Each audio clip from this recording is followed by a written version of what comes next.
Olá, tudo bem? Bem-vindos à 7ª temporada do podcast Direito Empresarial Café com Leite. Esse é o podcast perfeito para quem busca conhecimento jurídico durante a correria do dia a dia. É a sua biblioteca em áudio gratuita, repleta dos principais textos e autores do direito empresarial no Brasil.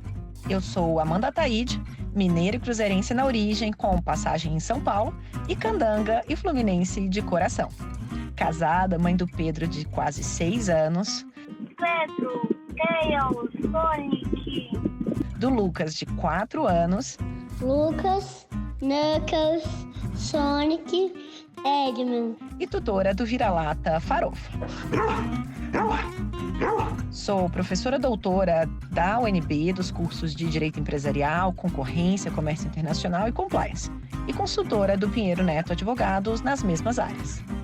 Este é um podcast simples, curto e gostoso, como um café da manhã, mais rapidinho durante a semana. Em sua 7ª temporada, esse nosso podcast se reinventa, com a divulgação de um site inteiramente dedicado a esse projeto. No site, os episódios são organizados tematicamente, facilitando o acesso a temas como teoria da empresa, fundamentos do direito societário, sociedades limitadas, sociedades anônimas e muito mais. Pegue então a sua xícara de café com leite ou chá, seu tênis para fazer exercício físico ou seu fone de ouvido para ouvir no seu meio de transporte diário. Então, vamos comigo para a próxima xícara de café com leite? A nossa xícara de café com leite de Direito Empresarial de hoje vai tratar da tese de doutorado de Estela Nunes da Silva, intitulado Governança Corporativa e Arbitragem no Mercado de Capitais. E para isso a gente vai ter a alegria de contar com a participação da própria autora para comentar sua tese de doutorado. A professora Estela é doutora em Direito pela Universidade Federal de Pernambuco, mestre em Direito pela Faculdade de Direito da Universidade de Coimbra, em Portugal, e participa de projeto de pesquisa do Centro de Estudos em Arbitragem e Métodos de Resolução de Conflitos. A professora Estela também é professora contratada da UNB e a gente tem tido a oportunidade de estarmos juntas lecionando disciplinas de Direito Empresarial na UNB nesse último ano. Professora Estela, é uma alegria enorme você ter aceitado participar do nosso podcast por apresentar de um modo simples, curto e gostoso esse tema da governança corporativa e da arbitragem no mercado de capitais. Oi, Amanda. Oi, todo mundo que está nos escutando. Amanda, eu quem agradeço pelo convite. Para mim é uma honra imensa estar aqui falando com você. Eu que sou um ouvinte assídua, do podcast, como já tive a oportunidade de te dizer. E agora na UNB, como você disse, dividindo ali com você a turma de Direito Comercial 1, o que é um prazer enorme, mas também um desafio, porque tenho aí essa difícil missão de tentar convencer os alunos a assistirem aula de noite e não de manhã com você, que certamente seria a minha escolha se eu fosse ali estudante da UNB. Mas muito obrigada pelo convite. Vamos falar aí da minha tese de doutorado, que é um assunto que eu gosto muito e eu espero que o pessoal goste.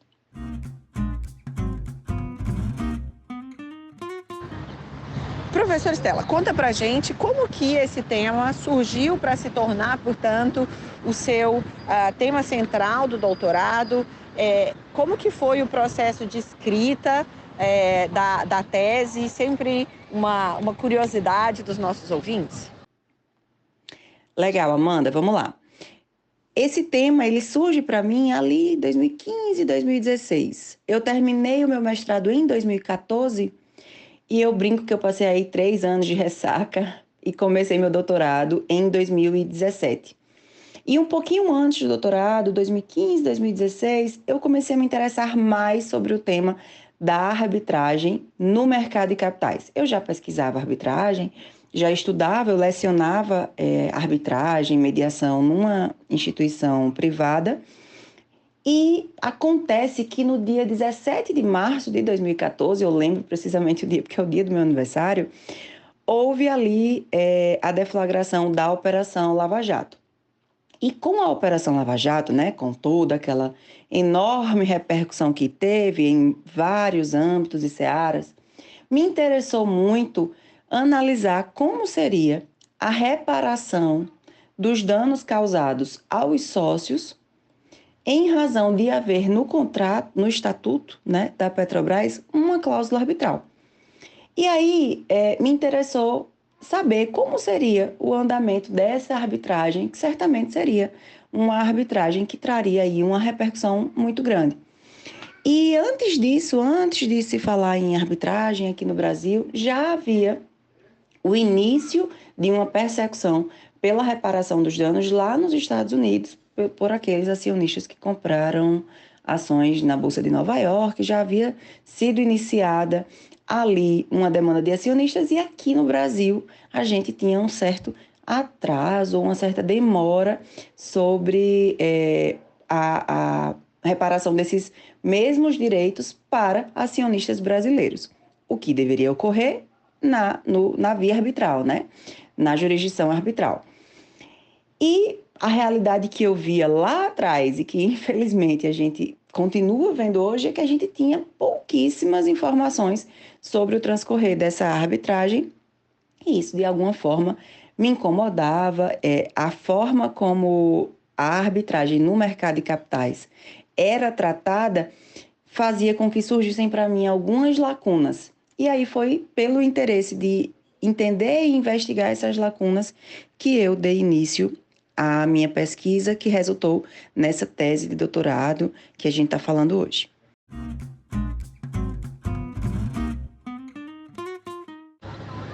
Então, vamos começar para entender um pouquinho. Como que surgiu o tema da arbitragem no mercado de capitais brasileiro? Conta um pouco dessa evolução histórica para a gente, que você trata no seu doutorado também.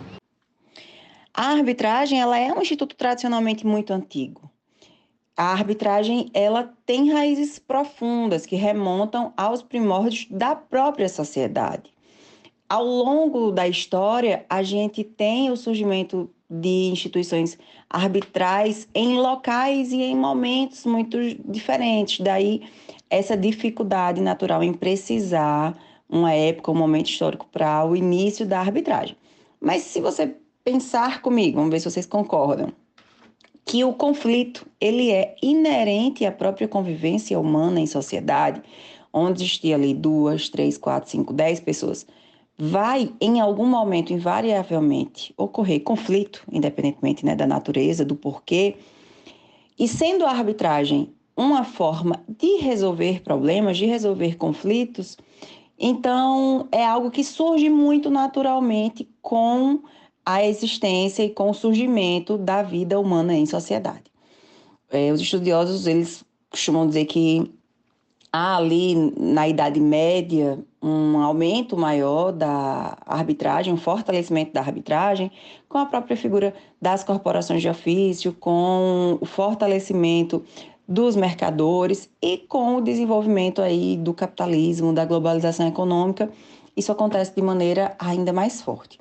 Aqui no Brasil, a arbitragem, especialmente a arbitragem no mercado de capitais, ela tem alguns marcos importantes que ajudam a gente a entender esse fenômeno. Então, a gente tem, em 1996, a criação da lei de arbitragem, que é super importante para o fortalecimento do Instituto. No ano 2000, a gente tem a criação do novo mercado, que é o segmento de listagem com o mais alto nível de governança corporativa, né, da Bolsa de Valores brasileira. E no ano de 2001, a gente tem a Lei 10.303, que altera o artigo 109 da Lei de Sociedade de Ações, né, a Lei 6.404, que estabelece de forma expressa que o Estatuto das Sociedades por Ações podem prever a solução através de arbitragem para os seus conflitos internos. Então, esse movimento, ele sofre influência internacional de outros mercados, de outros países, que já tinham essa tendência de querer que as soluções de problemas do mercado de capitais não ficasse vinculada nem à positivação do legislador interno, né, as mudanças de legislações internas, nem também aos sistemas judiciais estatais que tradicionalmente, aqui no Brasil, né, principalmente, a gente tem essa dificuldade, são formados por juízes, por julgadores que não têm a especialidade o conhecimento, a profundidade adequada para a resolução de problemas tão complexos que surgem no ambiente do mercado de capitais. Além disso, todos aqueles outros problemas que a gente já conhece bem, da demora do judiciário, do quanto você não tem uma possibilidade de escolher a lei que vai ser aplicada ao seu caso.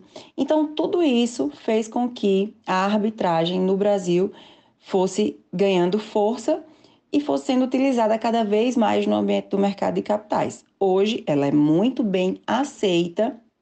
As pesquisas mostram que os empresários que utilizam a arbitragem se sentem satisfeitos com ela, mas isso não quer dizer que não haja problemas, que não hajam ainda situações que a gente precisa se debruçar e precisa resolver.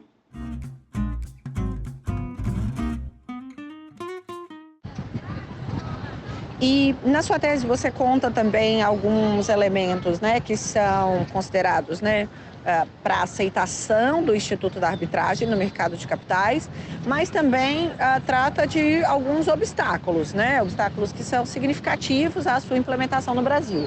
Conta pra gente um pouco dessas visões pró e contra a arbitragem no mercado de capitais. Exato, Amanda. A gente pode dizer, sim, que há no Brasil hoje um ambiente legal que estimula a adoção da arbitragem por companhias abertas. A gente tem uma legislação que autoriza expressamente a adoção de uma cláusula compromissória no Estatuto.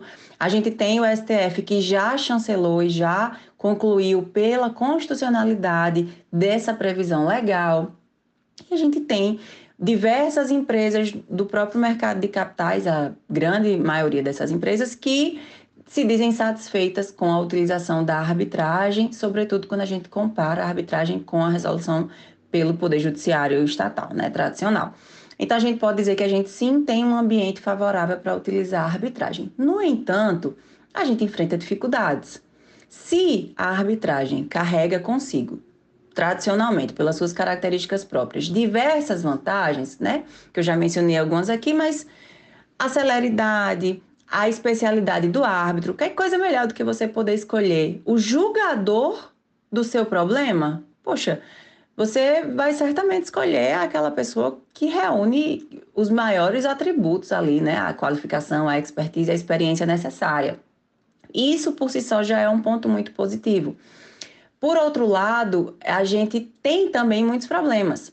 Aquilo que muitos stakeholders, muitos agentes do mercado enxergam como uma vantagem da arbitragem, que é a possibilidade de você aplicar a confidencialidade aos procedimentos arbitrais, é também um perigo, porque a gente tem como um dos pilares das boas práticas de mercado, da governança corporativa, do compliance, a transparência. A transparência, ela é palavra de ordem de um mercado saudável. E quando você pensa em um processo né, que vai resolver ali um problema de acionistas que vão tratar de um acordo de acionistas extremamente específico, de uma cláusula que interessa a eles de maneira privada, eu não consigo ver grandes problemas em você resolver isso através de uma arbitragem confidencial, se os direitos que estiverem sendo tutelados naquela demanda específica disserem respeito exclusivamente àqueles que ingressaram com a ação. No entanto, quando a gente fala do mercado de mercado de capitais, a gente está falando de uma grande quantidade de pessoas interessadas. A gente tem o próprio mercado que, repito, tem como palavra de ordem a transparência. Então, você permitir a confidencialidade a um mercado que tem o dever de ser transparente, e quando a gente fala de litígios que estão tratando de direitos que extrapolam a esfera individual daqueles que ingressaram com a ação, aqui a gente tem um problema. E a gente tem um problema de ordem material, de ordem processual. A gente tem aqui muitos problemas que podem surgir com a utilização da arbitragem no mercado de capitais. Então, isso não pode ser ignorado absolutamente.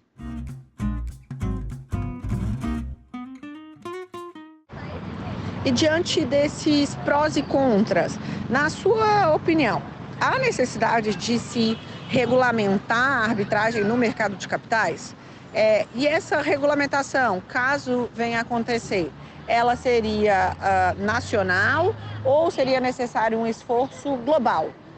E aí, comenta pra gente a sua opinião sobre o projeto de lei que trata, né, também, que avança da arbitragem societária, que está em plena discussão no Brasil atualmente. Eu acho que tem que ter, sim, uma regulamentação, Amanda, mas eu acredito principalmente que essa regulamentação tem que ser fruto de um esforço global, sob pena de ser ineficaz, sob pena de ser ineficiente. E para tentar ser mais clara, eu vou mais uma vez fazer menção ao caso da Petrobras.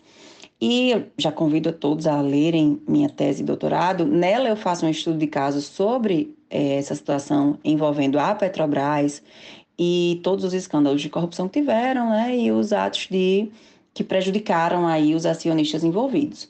E é um caso paradigmático, é um caso que ilustra de uma maneira muito clara para a gente os problemas existentes e em potencial que existem com a utilização da arbitragem no mercado de capitais. Por isso, eu faço sempre menção aqui aos eventos envolvendo aí a Petrobras, a Lava Jato e os danos aos acionistas.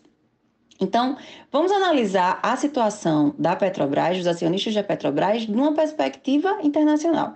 A gente tem nos Estados Unidos investidores que já foram há muito ressarcidos pelos danos que sofreram com os escândalos de corrupção, né? Com os atos aí de corrupção praticados dentro da Petrobras. Por outro lado, a gente tem aqui no Brasil investidores que estão desde 2017 tentando ainda, na via arbitral, que deveria ser mais célere, uma reparação pelos danos que sofreram e que ainda há muita judicialização, há interferência do judiciário em uma ou outra decisão arbitral, fragilizando o instituto que a gente quer que seja forte. A gente tem na Holanda decisões judiciais, olha só, a gente tem decisões judiciais na Holanda que dizem que se aquela pessoa que comprou uma ação, um título na Petrobras, não compreendia a língua portuguesa ou não teve acesso àquela ação, vindo de alguém que compreendia a língua portuguesa, não estaria submetido à arbitragem, porque não teria tido ali condições de compreender que aquela cláusula compromissória fazia com que ela abrisse mão de recorrer à jurisdição estatal para resolver os problemas através da instituição de uma arbitragem. Olha só, trouxe aqui 3 exemplos, né? 3 situações simples para ilustrar como o investidor, o acionista, o sócio daquela sociedade anônima, que deveria ser tratado com igualdade, é tratado com absoluta desigualdade do ponto de vista internacional. E esse é um cenário aceitável? Para mim, não é.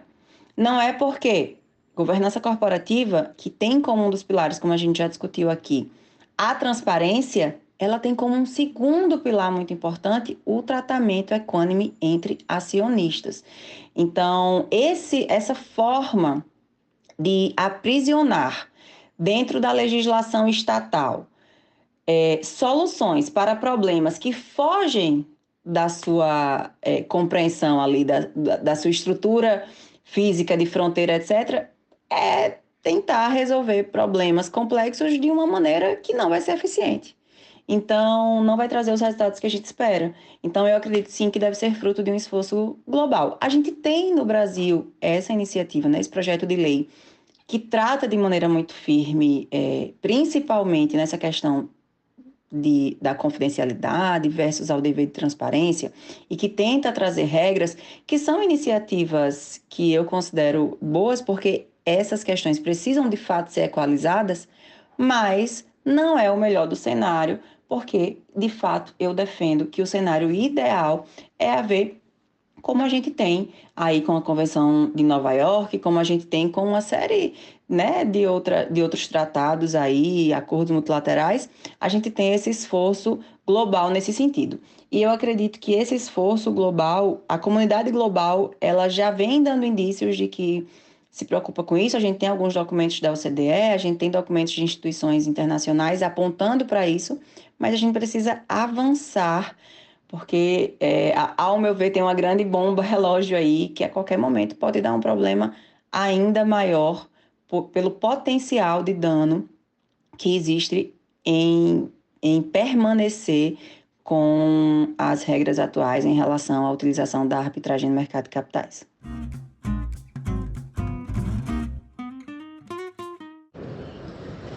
E se a gente entender que as demandas arbitrais elas podem ser coletivas, os interesses meta-individuais devem ser respeitados e levados em consideração na aplicação da arbitragem, né, nesses conflitos que visam a um bom funcionamento do mercado? Como conciliar esses interesses, professora Estela? Essa é a grande dificuldade, né? Esse é o grande problema, porque, de um lado, eu tenho interesses legítimos de agentes do mercado de que eu preserve ali questões estratégicas, questões que sejam estritamente privadas e que eu não quero levar a público, porque de fato pode prejudicar a atividade empresarial. E vamos pensar aqui, os interesses que estão sendo protegidos quando eu mantenho a confidencialidade da arbitragem também são interesses coletivos, porque se o valor da minha ação cai com a divulgação de uma informação indevida, eu também estou sendo prejudicada. Veja que paradoxo. Ao mesmo tempo, se eu não divulgo, eu perco também o direito de eventualmente recorrer àquela mesma arbitragem que está em curso para buscar um direito que eu tenho e que eu só tenho como exercê-lo se eu tiver informação. Então, essa é a grande questão, Amanda. Como equilibrar essa balança é a grande questão. Como equilibrar direitos individuais legítimos, direitos meta-individuais e coletivos legítimos que precisam ser preservados. Então, essa coordenação, esse estudo, ele serve principalmente para isso, para que a gente promova, incentive o debate, para que a gente consiga ir fazendo esse trabalho aí de afunilando e de ir criando regras específicas, porque o que precisa é isso. Precisa existir um conjunto de regras específicas dizendo o que deve ser publicado, de que forma deve ser publicado, como deve ser publicado, para que eu garanta o acesso do mercado a informações sobre litígios que estão acontecendo na arbitragem, sem, contudo, expor desnecessariamente a empresa quando estiver ali resolvendo um conflito interno, um conflito privado.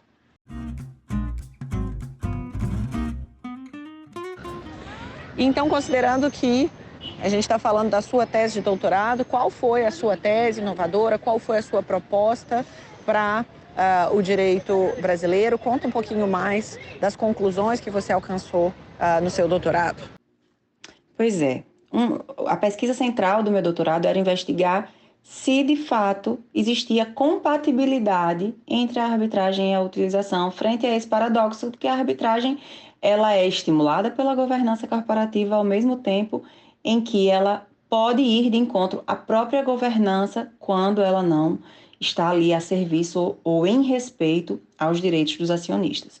E o que eu concluo é que sim, a arbitragem ela é um meio legítimo, eficaz e aconselhável para a utilização no mercado de capitais. Contudo, não da forma como hoje ela vem sendo tratada, não só no Brasil, como também em diversos outros países. A gente tem uma aceitação da arbitragem, né, na comunidade global, de maneira geral. Queria só mencionar aqui a posição da Itália. A Itália é um país que não admite a utilização da arbitragem por empresas, como eles chamam, que recorrem ao capital de risco, né? Ou que fazem ali, colocam suas ações à disposição na Bolsa de Valores. Essas empresas na Itália não podem recorrer à arbitragem, justamente porque eles veem todos esses problemas que a gente citou aqui como impeditivos para que a arbitragem ocorra lá na Itália.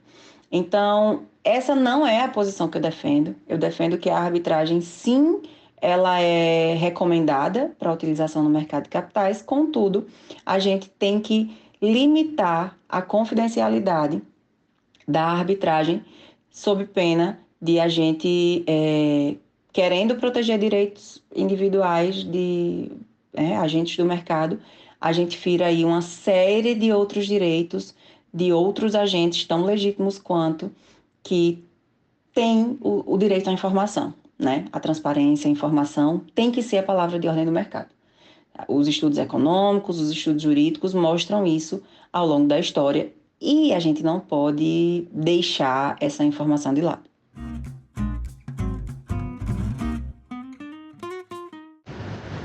E agora uma pergunta específica dessa 7ª temporada, professora Estela, conta pra gente, em termos de literatura, algum livro ou alguns dos livros que mais te marcaram aí na sua trajetória de vida e conta um pouquinho do porquê. Por que esse livro te marcou tanto?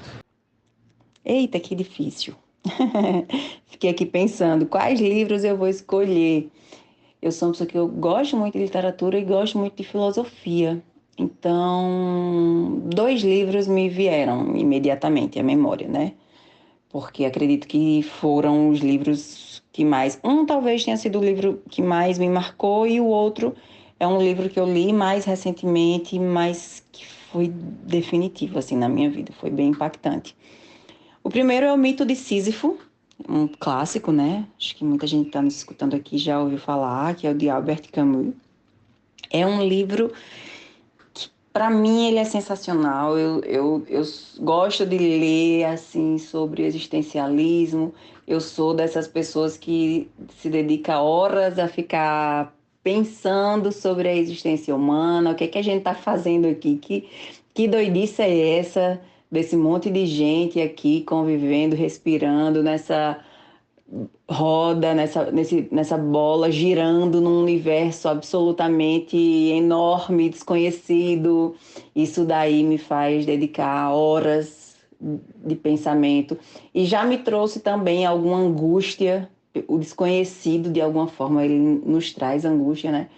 E o entendimento desse caos que a gente vive, alguma explicação para esse caos. E esse livro foi um livro que me trouxe uma narrativa, não vou dar spoiler, recomendo que vocês leiam, mas que ele trouxe uma narrativa que, de alguma forma, para mim, apesar de tratar sobre o caos, sobre o absurdo, sobre, né, temas assim pesados, mas que ele me trouxe conforto, porque eu gostei de pensar da forma como o livro expõe. Então, foi um livro bem importante assim, na minha vida.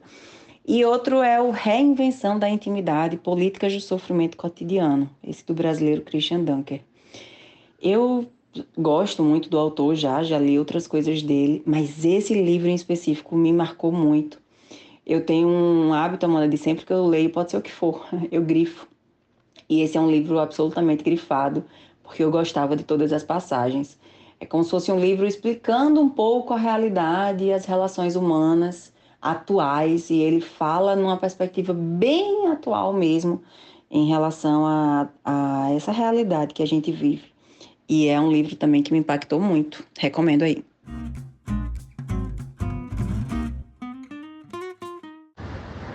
Estela, uma alegria enorme te receber aqui no podcast, poder te encontrar também aqui nessa plataforma, agora que estamos também juntas na UNB.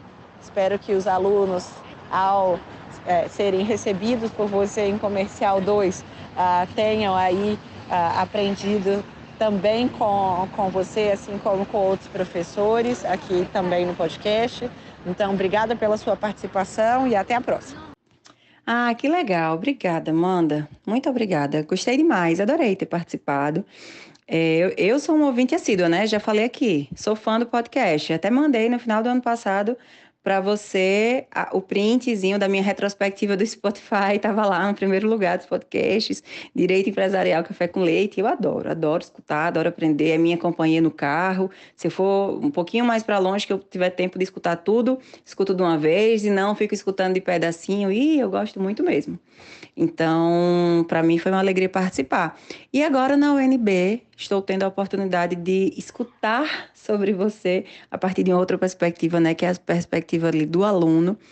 E só me faz te admirar ainda mais, Amanda. Não é missa de corpo presente, é a realidade, porque é muito nítido o quanto os alunos te admiram e gostam de você e das suas aulas. E eu me sinto muito inspirada de ver mulheres como você fazendo um trabalho que vai muito além daquele dia a dia ali de sala de aula e se propondo a fazer tanto, e isso me estimula muito, me honra, me orgulha e para mim é uma fonte de inspiração muito grande. Então, agradeço por ter participado, agradeço pelo trabalho que você faz, vida longa ao podcast e até a próxima.